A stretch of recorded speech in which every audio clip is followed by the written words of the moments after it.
الفنان العالمي الأمريكي جيسون ديرلو كان بيغني في حفلة في لبنان، وعمل مفاجأة جميلة للجمهور، وقدم لهم حبيبهم الفنان السوري الشامي، والمفاجأة عجبت الجمهور جدا.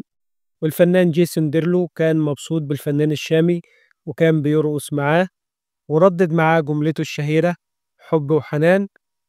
طبعا مفاجأة جميلة جدا للجمهور.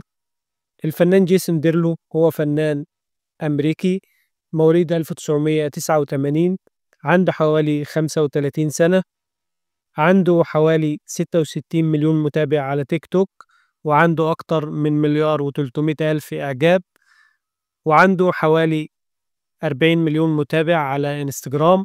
فنان عالمي، فنان محبوب جدا، وأكيد هيكون في مفاجآت في الفترة اللي جاية مع الفنان الشامي. وياريت لو عجبكم الفيديوهات اللي بقدمها تدعمونا بلايك واشتراك في القناة.